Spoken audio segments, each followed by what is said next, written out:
Welcome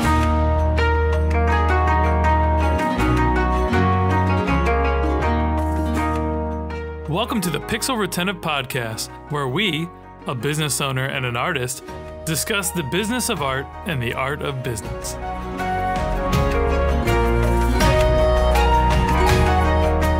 Hey friends, I'm Carl, founder of Epic Made, and I'm the host of the Pixel Retentive Podcast, where we share our thoughts on creativity, art, and business. Past guests include Greg Walter of Too Tall, Brandy Grace Wong of Totally Branded, and Matt Vojak of Made by Things. I'm forever grateful for the supporters of this podcast, and I'm always looking for more sponsors. That said, Pixel Retentive is always brought to you by the creative gurus at Epic Made. Epic Made is a team of strategists and artists who excel in visual storytelling. Our studio crafts unforgettable animation and illustration that not only captivates your audience, but also drives tangible business results. We specialize in engaging imaginative, pop culture savvy audiences with beloved clients like Nickelodeon, WWE, and Sci-Fi. Visit getepicmade.com and let's collaborate on your next creative campaign. All right. So with us today, we have Kerry. I just lost my thing. Hey, well, here we go. Let's keep it organic here. With us today, we have Kerry Ann King. Kerry Ann is the CEO and founder of Eluminate Labs, a software development company dedicated to decolonizing tech and creating inclusive solutions for human well-being. A lifelong dancer and choreographer, Kerry Ann believes that an artist approach can unlock collaboration and progress in business just as effectively as any sports metaphor. Eluminate Labs is launching its debut mobile app, Fin, Positive Productivity, designed to help users discover their personal productivity style through feedback and coaching. Welcome. Thank you. I'm excited to be here. I am excited to have you as well. This is going to be a lot of fun. So before we get into today's topic, I always like to ask our guests just a little intro question so that our audience can get to know you a little better. So how long have you been in the industry, and what project are you most proud of so far? So how long I've been in the industry is a kind of a funny question because I've had so many different jobs and so many different industries. It's all right. An impossible question to answer. How long have I been somewhere in tech adjacent? Probably about 12 years. Okay. And the project I'm most proud of, actually, I think, is working on Fin. It's really been a huge transition for me. When I was working at Exos, when embedded at Google, I worked on a bunch of projects that were tech focused. We were building something called a micro gym that had a tech focus and all that kind of stuff. So I was always in this world where I was helping to build solutions, and I always loved it. And I always thought, if I were in charge of this, I would have done X and Y and Z and changed this and changed that. So like now I'm finally like in this position where like I'm making all those decisions. So that's, I mean, really the thing that I'm proudest of. Awesome. Yeah. The entrepreneur journey is just jumping out there. It's funny how everything looks different when like you have all the variables, right? Have you experienced that at all? Yeah, well, it's interesting. I think I have, but I think for me, the conflict was almost always around values.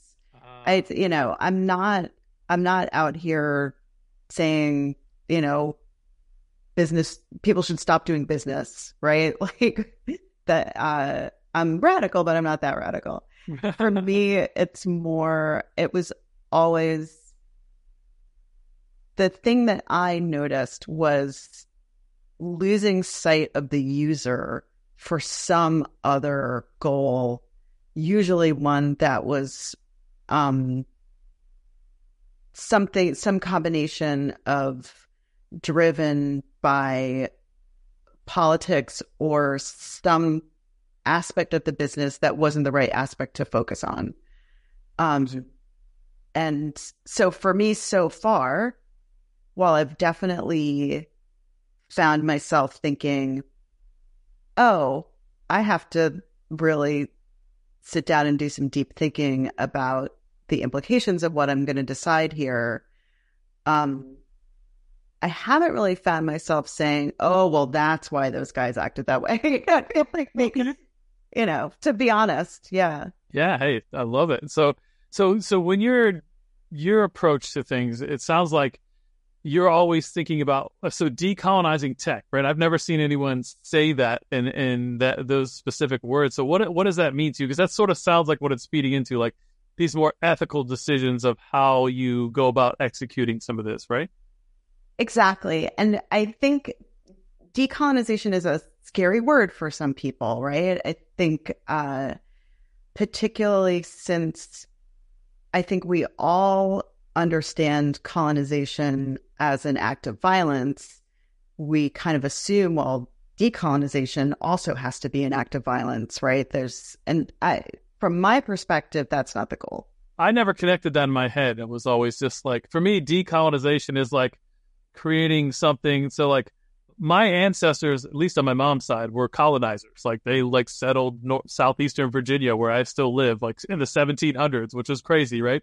Oh, that's fun though that you know that. Well, only because of ancestry tracking DNA records, like, which is crazy. But like, yeah, like all that means is like it's creating a more inclusive space that isn't just for like Anglo-Saxon descended, English people, and maybe a little bit of Scottish and a little Irish, right? Like, in that order of like human hierarchy at the time, for the record. But anyways, you were the English or, Scottish is almost good. And then one of the Irish. Oh, God. Yeah, forget that. I'm all of those things, by the way. And then on my dad's side, I'm just Greek. But like, so I have a whole immigrant mentality of that. But yeah, decolonizing it doesn't sound violent to me at all. I guess you've come across that some, though.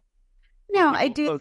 Yeah, no, I do think that they're talking about it in such frank language can make people uncomfortable. Gotcha. But to me, it's really the problem with colonization is really that it's extractive, right? The basic kind of molecule of colonization is extracting value without consent. Oh, yeah. There's different words for that, but yeah, more aggressive words. There are more aggressive words, but I like that framing because I think it also opens our eyes to the ways in which extraction of value is something that's visited on us, that we visit upon ourselves frequently. And can we, by inviting other ways of understanding the world, other ways of knowing, by inviting those things into the way we do business, can we find ways to be less extractive and more collaborative, more uplifting? It sounds kind of corny when I say it that way, but that to me is like the core of what I want to get at is, we've shown that these extractive practices are super efficient at a lot of things, among them consolidating wealth in a very small group of people, destroying the planet. Can we find ways that are efficient at doing other things? Yeah, I say something like this a lot of times, and I apologize. I got distracted. There's a literal bird in my house flying around, which is crazy. That's oh my God. So anyway, have fun here. Yeah, I moved into its home though with my neighborhood here. Anyway, but let me. Do you need to deal with that? Let me open the door and like. That's not unserious. But yeah, I want to come right back to this. Hard pause.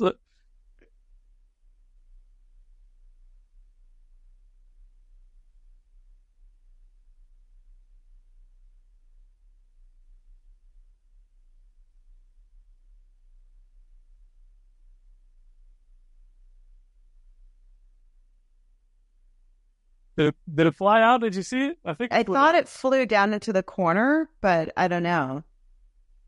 There we go. As long as it's not a bat, you're good, right? Like if it was a bat, I would be like, get out of there. It's been an eventful episode already. Wow. Okay. So Bird has successfully left the premises. Go Bird. Sorry about that.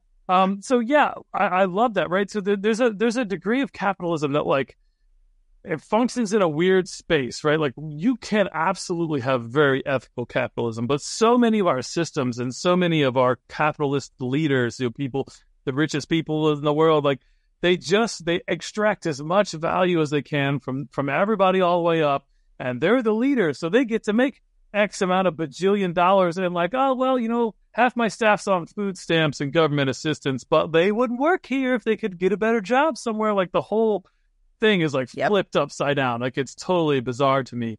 So I totally get what you're saying there, and not saying that like whoever takes the biggest risk shouldn't make the biggest reward, but like shouldn't there be some like connectivity in between? There isn't there like thresholds, right? You can't, like if somebody attacks you, you can defend yourself, but that doesn't mean you can murder them. Like it's the same kind of thing. Like the reaction, like it can't just be infinitely exponential, whatever. That doesn't make sense. That's not ethical in my mind. So absolutely. And I think part of what has also happened to all of us is that the system perpetuates itself in all the ways that we do things, right? So one of the things that's really important to me about productivity is we've started to visit this kind of extractive practice on ourselves.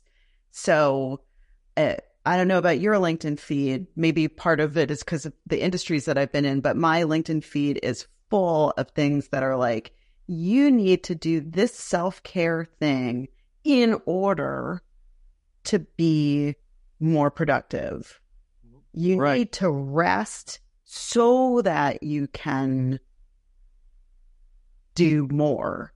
And it puts the focus on the individual rather than the context. And we all, no matter what you're trying to do, if you're trying to accomplish something, it's happening in a context. So it decontextualizes it and focuses the person only on improving themselves in this extractive way. Like I've got to extract even more value from myself by sleeping right. And it's fantastic. I mean, so you turn the thing inward, right? And Gary Vee talks about this all the time, right? Like introspection, like there's no formula for everybody to do the best thing. Like everybody's unique and everybody needs different things and is fueled up by different things. And like, I'm a true form extrovert. So if I go to a convention and I hang out with a bunch of people, I come back feeling like, whoa, let's go, right? Some people can go in there and have the same vibe and experience and have a great time and come back and need 3 days to take a nap and like recover because they're completely drained. So, I think understanding how to extract the best value from yourself is an introspective journey, like you're saying. And everybody, just like the more you analyze who you are and what you do and how that makes you feel afterwards, sort of the cause and effect, 100%, like I have to sleep good every night. Like I'm 40 now, right? So I need to I'm almost 40, but for a while, it's like I've worked through the night, worked all day, worked 20 hours, whatever, no weekends. Like, but that doesn't work eventually. And you have to start understanding if you do those things, there's a cost. And once the cost rolls around, your body's going to make you pay that cost regardless, right? So you're going to have decreased productivity, decreased all this other stuff. So yeah, like I totally get that. Yeah. And I think that's one of the reasons why self-observation is so important, is because it is going to change. Yeah. Right. I'm a few years older than you, and I can tell you that the journey continues, right? The way you get things done is going to continue to change. And if we become kind of calcified in our approach, even I think between activities, we can prevent ourselves from actually experiencing what I hope people experience when they get things done, which is enjoyment and fulfillment.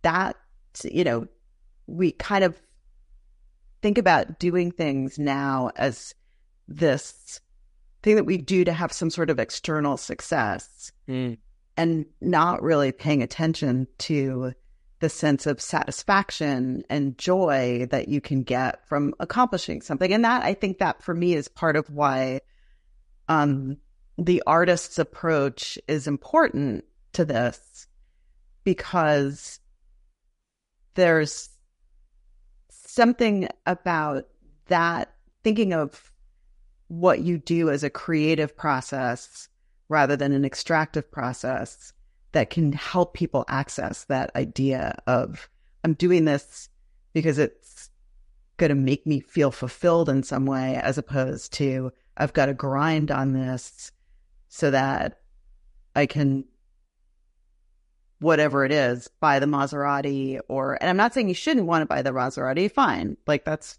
good. But if it's all kind of focused on this, I'm going to extract value from myself so I can get this thing that is an example of extracting value from other people, like it starts to get, I think you start to lack that sense of personal fulfillment and contentment at having accomplished the thing, whatever it is. It's empty, right? Like I used to lie to myself early on in this game. They're like, oh, I'm going to build this up and do this thing. And like when I first started, I was like, I want to be in Forbes by the time I'm 30 and like blah, blah, blah, blah. And it's like, then I realized somewhere along the way that this is all that stuff was bullshit, right? Like, and it really wasn't about like things or and I was never materialistic, but like some sort of like, like milestones to hang my hat on, or like, oh, I did this. Look at this is a part of who I am. And really what I heard you say, what I live by all the time is you got to fall in love with the journey, right? The creative process, drawing like as an artist, like sketching on the thing and making the line and finally doing it like, oh, that looks good. And you see it pop out, like loving the creation, because you're going to get to the destination. You're going to finish that piece of art or hit that milestone and it's empty. There's no, you get a dopamine shot. You bought that Maserati and 3 months later, you're going to get in the Maserati and you're like, well, this is cool, but it's an old Maserati now. There's a new one, or somebody's got 2 Maseratis, or Fred's Maserati's red and mine's only blue. And like it just gets stupid. It gets inconsequential, stupid things. And if you never get off that track, you end up like a miserable billionaire, right? Like, which, people say stupid shit like, oh, I'd rather cry on a yacht. Like, great. I don't want to cry anywhere. I'd rather be happy as shit in my like acre and a quarter, living with my wife and my kid, and have a life that I like am excited to live every day with people I love that love me, would do anything for me because I treat them with the same regard that I treat everyone else I care about. Like no one's taking advantage of anyone because I'm in a position of power and I have more leverage than them. Like, it's disgusting. Like, I hate the whole consciousness. Yeah, and I think what we're finding is that the toxicity of it bleeds down to the rest of us. Yep. Right? We can't, as much as we might want to espouse a different set of values, it's very difficult not to wake up every day, see the kind of dominant culture espouse these values and continue to stand firm in some other headspace. Like, I think that's a very difficult thing to do. And it's one of the reasons why I, for example, like data, because I think, particularly for me, when I'm trying to do stuff and think about it, it's so much of what we do now is ephemeral. Yeah. Right? You write an email and it goes off into the ether. 100 years ago, if you and I were living where you live now, I would have made some butter and maybe I would have shared it with you. And the effort that I put into that creation would be evident to both of us every time we ate the butter. Right. Right. And we have so few things now that provide that sort of satisfaction. So for me, like, keeping track of not just what I've done, but how I felt about it is so valuable, because I can go back and be like, yeah, I did this thing. It made me super proud. I have to like hold on to that, because it's not it. I haven't got a pound of butter right. that I can say I fed my family with. Yeah. So do you like document like is it like a journaling process in terms of that, or?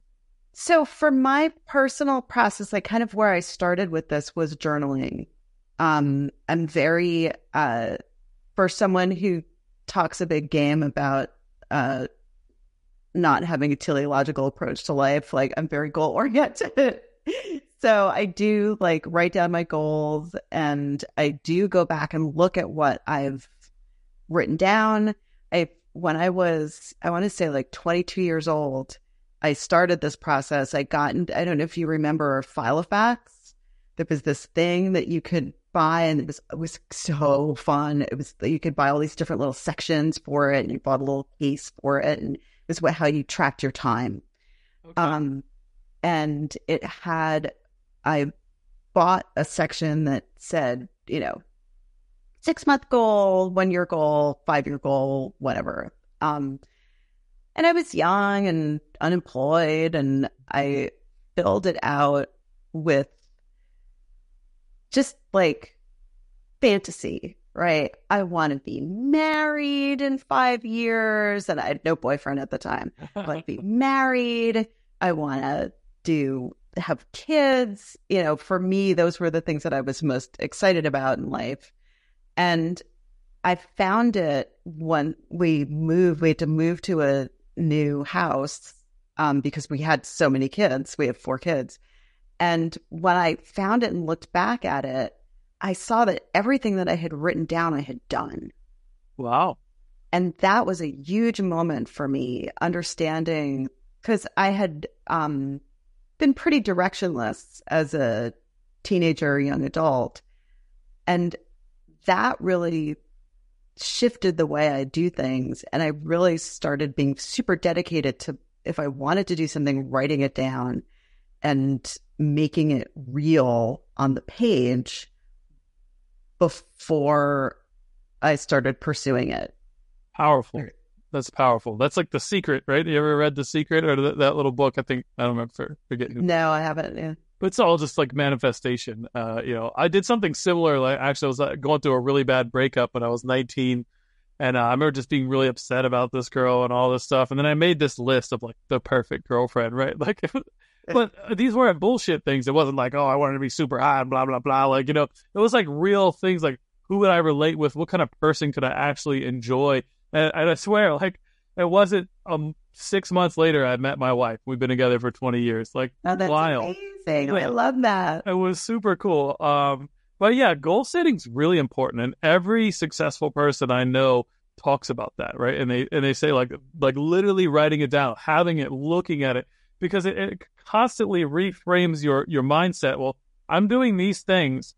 Do they relate to that goal? If they don't, then I'm not working on that goal. And it's like really straightforward like that in terms of being able to process that. And I think the visual is everything. And then there's some magic into writing it down and putting it somewhere to look at. So yeah, and that's, it's part of why we started working on Finn. Like it's part of my journey has also been, I struggled with productivity, as I said, when I was younger. And I think for me, a big part of that was not understanding why I wasn't doing certain things.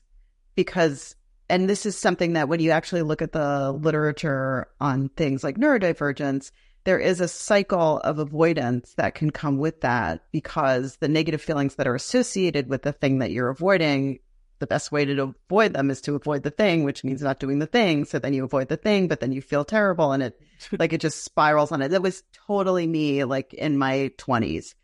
I still do that, but I'm super ADD, but really high functioning. So, yeah. But what's so interesting is, for me, the insight that I had was around my expense reports. This is going to sound so crazy.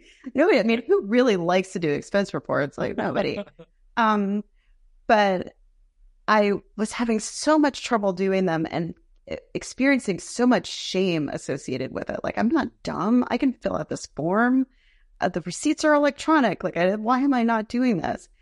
And in a moment of self-reflection, I realized that what was the problem was my anxiety about talking about money. Ooh. It wasn't about the receipts and filling out the forms and persisting and doing those things. The anxiety of going to someone and being like, I want my money back, was what was stopping me. Oh, wow. Okay. And once I had identified that, I was able to change my self-talk about it and be like, you're not demanding it's your money. Like they don't need your money. That it's your money. You can go and ask for it. And I was able, once I understood that, to do a whole bunch of stuff. Like be able to say to myself, you're not doing this because it makes you anxious, just do it. But then B, figure out ways to get support. We go on a business trip together. Well, I need you to be my accountability partner for these expense reports. Making friends with someone in finance and saying, you know what? I have trouble doing expense reports. I'm just telling you this now. I'm going to need partnership to do this. And this is what I'm going to do to try to do it in time for you. So that realizing that how important that insight was to me kind of led me to have this feature in Fin where when you're avoiding something, eventually the app is going to ask you to pick an emoji associated with not doing this thing. Okay. Like, how is this making you feel? So that you can then, like, if you're not doing your taxes and you constantly choose confused as why you're not doing your taxes, then we can say, looks like you're confused about doing your taxes. Right. You're, like, getting over this confusion is going to be the best way to get it done. Here are some techniques you could do. Hire a professional, read this information, find a collaborator. So, because I want people to have that insight that I had about my expense reports faster than I did. It took me like 10 years to be like, oh, damn, I'm just anxious about money. There's something wrong with me. I don't need to feel bad about this. And I would love it if more people had insights like that faster than I did. Yeah, I mean, that's the beautiful thing, right? To be motivated by listening other, genuinely motivated, not just like, here's the story of how I pitched my business about the pain point that I solved because I care, right? Like, I see a lot of that, the good story that's actually bullshit, it's like when you see an artist try to talk about their work, they just made everything up after the fact because like they didn't, like, not to shit on artists. I love artists. I am an artist. But you can see through. No, I know what you mean. Like there's, and that's, for me, I will say that that's been a bit of a struggle in terms of being in the startup world, right? Like I can't tell you how many people have said to me, so are you going to like sell this to Asana? Like what's your exit strategy? Yeah. And I literally I don't have an exit strategy. My strategy is to build something that can make a nice life for me and my family and make a nice life for the people who work with me.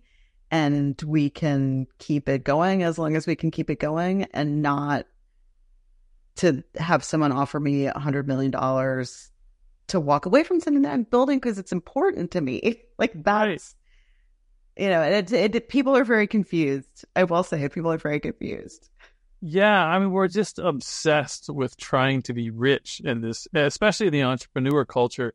And what does that even mean? Like, my dad used to always say, like, something loosely along the lines of, like, real wealth is defined by how long you can sustain yourself, right, without needing anything else, right? Like, so that doesn't necessarily need to be money. Like, I have an acre and a quarter of land and food, and I can make all my own shit and got a workshop full of every kind of crazy toys and tools and built my couch and my desk. And it's like, I don't need a whole lot to really have long-term stability, right? Like, I'm trying to live my life where I have less and less dependence on giant corporations that don't give a fuck about me or my family, right? Like, that's my core motivator. So everything I do kind of goes in that direction. So, I don't know. And I just like being creative and expressing myself. So I'm with you on that. People ask me about exit strategies. I'm just like, I don't know, make really cool shit until I die. What am I going to retire?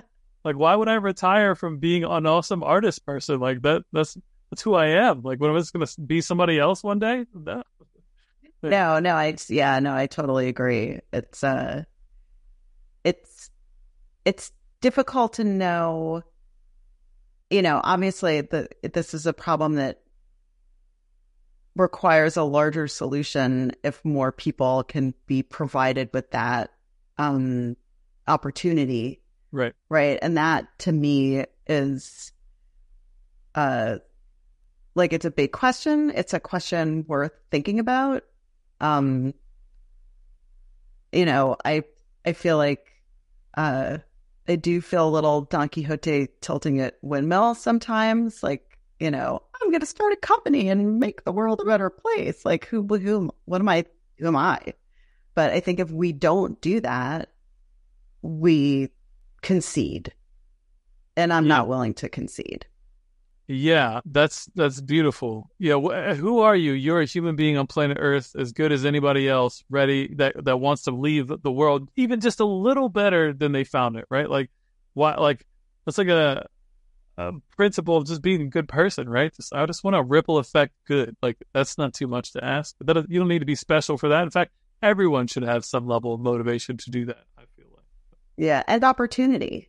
You know, opportunity is huge, right? It's like a lot of people have very limited opportunities, right? And even, you know, just being blessed to grow up in the United States and have, you know, I grew up like lower middle class, maybe upper lower class. Like, we didn't have a lot of money, but, you know, it's upward mobility is here for us in this country more than it is in a lot of other places. Like, you know, and obviously there's all kinds of stratification within everywhere, but like, you're not trying to simplify anybody's struggle, but yeah, it's yeah. And I think that's you know, to me, that's one of the questions, right? Like, when we talk about upward mobility and what's true in other countries and what's true here,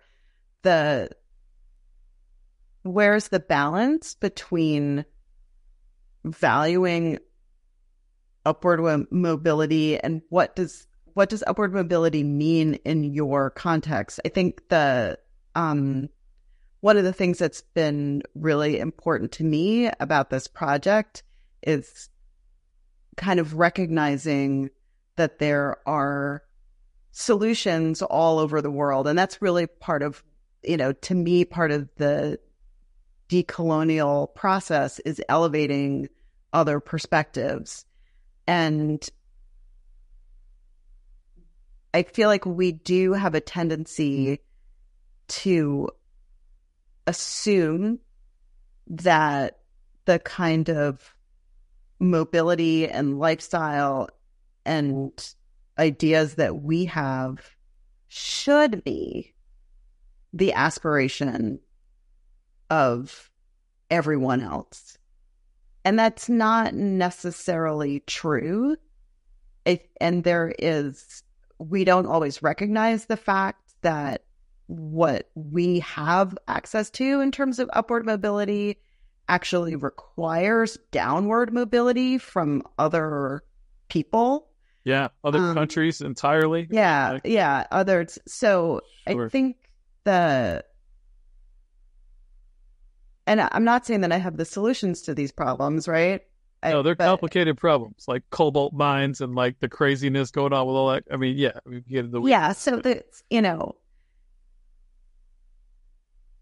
it seems to me that the way that we get there, to me, the way that feels right to me is something more like successive approximations than destruction, right? So I think we have an opportunity as entrepreneurs to start creating that ripple effect that you described, where we might not be able to control a lot, but what we can control, we try to make it fair, equitable, inclusive, dynamic. And, you know, I really believe that that's where the opportunity for innovation lies.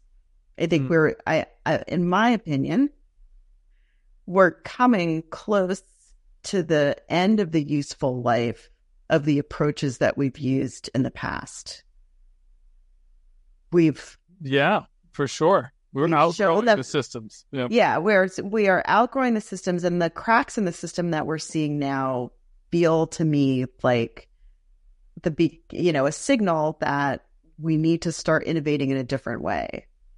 So, from part of my goal is by elevating different voices, by trying to create things that are human-centered, we can begin to show that innovation is available to us. A new pathway towards innovation is available to us. That it's not like, I think there's this expectation that or this idea that elevating other voices is somehow going to stymie progress, or that what we think of as progress, the thing that we envision as progress, is the only thing that counts as progress. Right. And I think if we start recognizing that these other things are innovation and create things that create value of a sort that's important, we can begin to shift the conversation. I love it. I love it. Yeah, I mean, the systems are obviously coming unraveled in a lot of different spaces. The whole banking system's crazy. I'm huge into crypto and Web3 and the idea of decentralizing technology and finances into making the whole world more equitable, much like the promise of the internet was, right? Although it ended up just consolidating power into like 4 tech companies. But I think that as we evolve further into this space, I think it's going to be really fascinating to see how these things kind of play out. And people just continuing to be the change they want to see in the world, right? Like, that's such a powerful quote, right? Don't talk about it, do the shit, right? You think CEOs should make equitable pay compared to the least paid employee? Do it yourself, right? Like, show what that looks like, right? Like, and then talk about it, right? And so that's kind of how I've always operated. And it sounds like we're on the same page with all of that. So that's pretty cool. So yeah, I love it, Kerry. So you mentioned the creative process as kind of an interesting correlation to running a business. I wanted to touch on that a little more. This artist approach can help unlock collaboration and progress in business as much as any sports metaphor. So articulate that a little more for me. So, I think part of it is because a lot of my career has been in fitness. So much of what I see and hear are these metaphors of, like, it's got to be sports. And if you play sports, you understand winning. And if you, looking to the Navy SEALs and special ops as like the ways to frame how to think about things.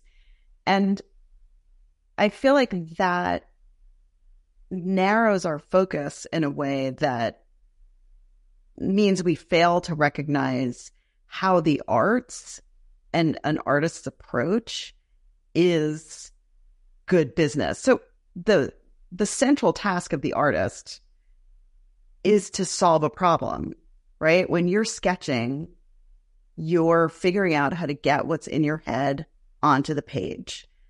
If as a choreographer, you're figuring out how to communicate what's in your mind to the dancers so that their bodies will move in a certain way. It's all communication and problem solving.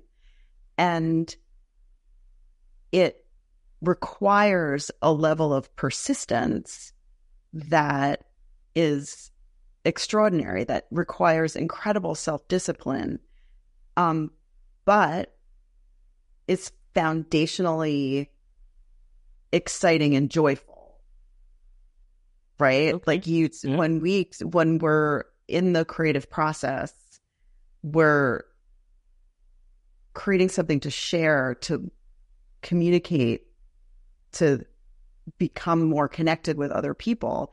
And that's really the problem of business, right? You need to connect with your customers. You need to solve your problems. So I think, at a very high level, taking that approach of not, how are we going to break the competition, or how are we going to make ourselves so in control of our emotions that we don't ever experience negative ones in relation to our work. Like all of these like very, dare I say, kind of extractive ideas, as opposed to like, I have to figure out how to market this thing. What can I create? How many crazy things can I think of? How many people can I talk to about them? How can I get my idea out of my head and into someone else's in a way that they understand it and are excited about it? I feel like that's a much more interesting approach.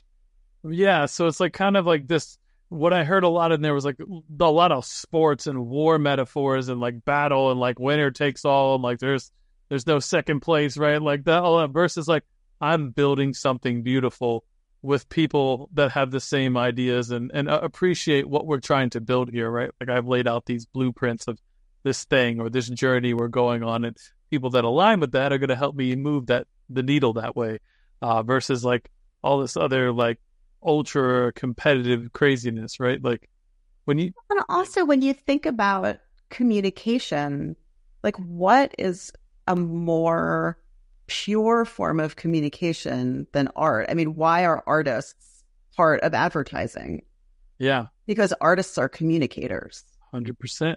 Yep. So, and it's the reason you need an artist involved in making an ad is because if you just had the business people do it, might be words that describe to the thing, but it wouldn't, but it wouldn't communicate the feeling, the excitement, the essence of the idea in the same way. The humanity that is done through storytelling, right? Like that's what it is. I love that. And you can tell a story with dance, right? Like, and there's entire industries for that, which is beautiful. And obviously in all the other mediums, but yeah, I love that. That makes a lot of sense. It's funny, you were talking earlier and I wrote a little note. I wanted to circle back to this about like people's process of self-discovery and extraction of, their greatest value.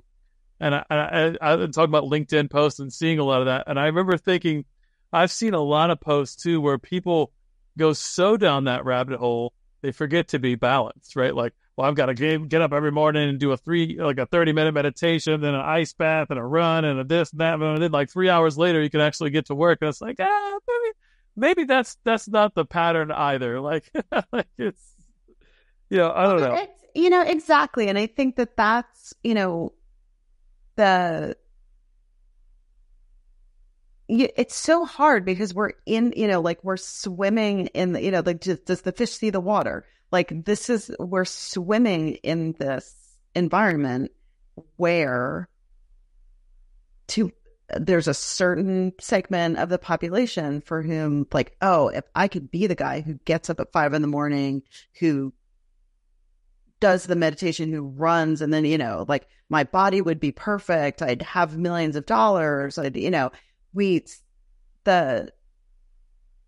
But there's so much of what goes into that person's success, even if they are successful, right? Like that's one of the problems of the internet, right? Right. Like you can go on the internet and say like, do a cold plunge every Tuesday, and and like you're just some guy with a camera. Right. Yeah, right. No actual credentials, or you're only talking about, even if you have credentials, you're talking about the good part and not all of this shit down here that it took to get to the good part. Exactly, exactly. And how, and also like, how do you become a person who has access to the cold plunge and the 30-minute meditation and all of those other things? Like, you don't arrive in the world de novo with all the access to all those things, right? You have them because you have economic access.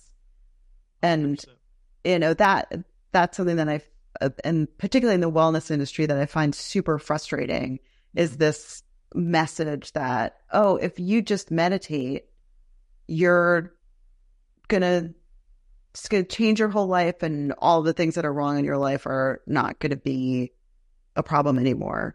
Like I mentor students in the city college system here in New York. And like, I don't know, if your economic situation that is perpetuated by an inequitable system makes it difficult for you to get to school, do you need to meditate or do you need a different system? Better access to, like why are we taking this problem and making it a moral question for the individual instead of an equitability question for the collective? Right. How do we fix the scenario? Because, them meditating on it's not going to do any favors, but, make them maybe more okay with the situation, but like that's not fixing the situation. Well, and that's like everything we do is in context, right? Even as a manager, like if you have someone who's not productive, they are not productive in a context. And you have to understand the context in which that person is not productive before you intervene. 100%. That comes from asking questions and not assuming a bunch of shit, right? Yeah, exactly. You need to ask questions. You need to ask questions about, if you're the manager, you need to ask questions about yourself. If you're the CEO, you need to ask questions about the culture. Like we don't do things in a contextless space. So, and for me, that's really important also in terms of how people see themselves. Like anybody who's tried to get a 2-year-old ready to go to school in the morning knows how much of an impact another person can have on your ability to get something done.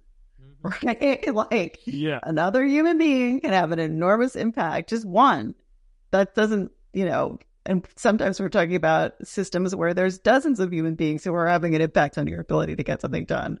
So for me, like really understanding the context, really making those self-observations about the relationship between you, what you want to do, the context, your own, like all of that data kind of, to me, helps lead to a little bit of self-compassion and ability, which then allows you to persist, right? It allows you to say, I've seen this before. I know I can get past it. I'm going to keep going because I know there's something on the other side that I want. I love it. Yeah, your story there was funny about the 2-year-old. I played soccer my whole life, sacrificed 2 of my ACLs to soccer. And I said, I'm going to coach my kid's soccer team, right? Like, so a bunch of 4-year-olds, woefully unqualified to do anything with a group of 4-year-olds. There was no soccer that was involved. It was a complete train wreck.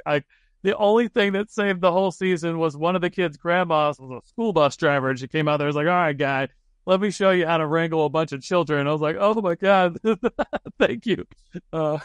That's so funny. A family friend of ours, who's Italian, moved to New York years ago. And he moved to the Upper West Side, and there was a little soccer team for the kids, little kids, like under 8. And he decided he wanted to get involved. And he was Italian, but he was a visual artist. Like he wasn't a soccer player. But what he did was he created all of these little art projects. Like if the kids got the ball into this box, a bell would ring, and like just all kind of little artistic approaches to soccer skills. And then the kids started to win. And suddenly, he had this reputation on the Upper West Side that he had played professionally in Italy and that he was a really famous soccer player. And he wasn't. He was an artist. And artists can do anything. Yeah, he just applied the principles of art to teaching the kids how to play soccer rather than like the principles of soccer to them, teaching them to play soccer. So it's amazing what you can do with an artist's approach. Amazing. I love that. All right. Well, we are coming up on time here. But before we wrap, I'd like to ask one last question. Is there anyone or anything in your career that you'd like to shout out to the audience? Maybe a mentor or a valuable resource, favorite client? That is such an interesting question. And I think if I was going to shout out anyone, I would shout out my team. They've been incredible. They've been such incredible partners. Arsen Muhair and Philemon Guma. Arsen's in Rwanda, Philemon's in Ghana. They have been so much fun to work with, and I just cannot wait to go. Like one of my only revenue goals is to have enough revenues that I can go and visit them in person. I love that. I have a similar goal with one of my staff members that's in the Philippines, and I just would love to go visit them. So that's super cool. Yeah. Awesome. And big shout out to Danielle of Badassery who connected. Yes, absolutely. Yeah, no, and I gotta say, Badassery podcast service, they're the best. Okay, I gotta check it out. That sounds good. So, all right. Well, we've been talking with Kerry Ann King, who is CEO and founder of Eluminate Labs. You can check out their website at eluminatelabs.com. We'll link that below. But if listeners want to follow up with you directly, where should they go? They can reach me at Eluminate Labs or at kak@eluminatelabs.com or on LinkedIn. And the app is free right now. So if you want to check it out, you can download it. It's Fin, Positive Productivity, and the Play and the App Store. Awesome. All right, Kerry Ann, thank you so much for being on the show, and we'll see you next time, friends. Thank you so much. We really hope you enjoyed the show. Please like and subscribe to join us on our next journey through the world of art and business on the Pixel Retentive Podcast.